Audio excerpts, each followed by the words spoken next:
En 1999, une classe entière de terminale part en voyage de fin d'année et ne revient jamais. Pas de témoins, pas de traces, juste le silence.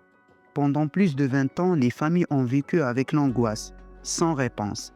Mais aujourd'hui, une découverte enfouie dans les bois relance l'enquête. Ce que vous allez entendre est l'un des cas de disparition collective les plus troublants jamais enregistrés. Nous sommes en mai 1999 à Springfield, dans l'Oregon, en Amérique. La classe de terminale du lycée local se prépare à un voyage de fin d'année. Une tradition attendue avec excitation par tous les élèves. Direction, une station forestière isolée dans les cascades qui s'étendent sur des centaines de kilomètres.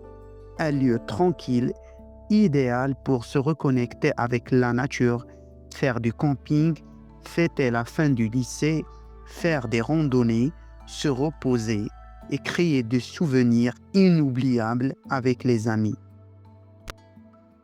27 élèves embarquent à bord du bus scolaire. Certains parents les accompagnent jusqu'au départ. Les adieux sont joyeux. Personne ne se doute que ce sera la dernière fois qu'on les verra. Le bus devait revenir après 3 jours. Mais lorsqu'il arrive à la station dans la forêt, il n'y a personne. Pas de tente, pas de sac de couchage, aucune trace d'activité. Les gens, ils ont commencé à réfléchir et à questionner des gens de la région pour savoir où se trouvent les élèves. C'était un événement bizarre et effrayant. Les élèves sont perdus, ils sont disparus. La police est appelée immédiatement. Des recherches sont lancées, des hélicoptères, des chiens pisteurs, rien, aucune trace. Les secours fouillent la forêt pendant des semaines. Le FBI est même mobilisé.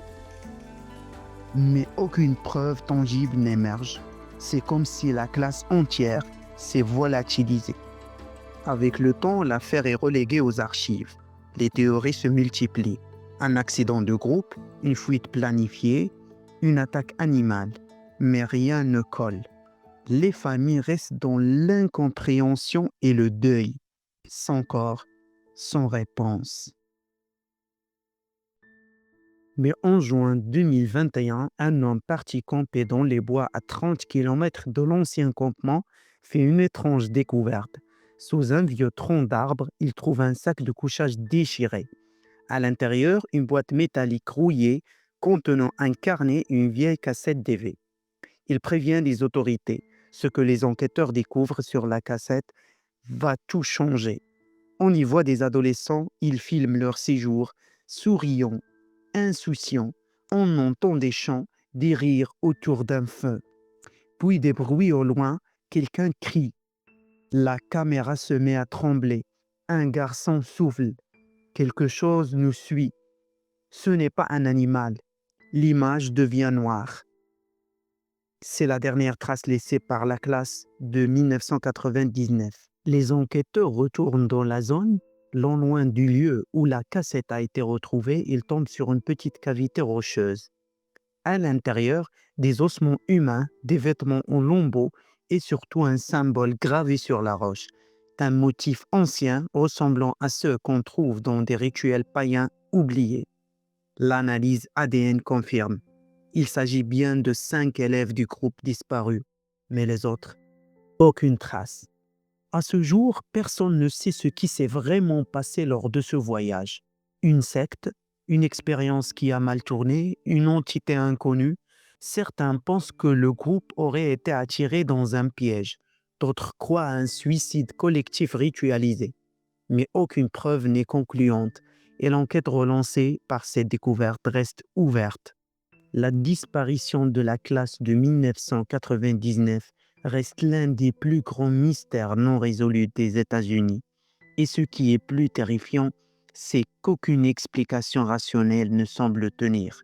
Alors, croyez-vous aux coïncidences ou pensez-vous que certaines choses devraient rester enfouies? Abonnez-vous pour d'autres histoires vraies mystérieuses. activez la cloche pour ne rien rater. Et vous, quelle est votre théorie? Dites-le en commentaire. Merci.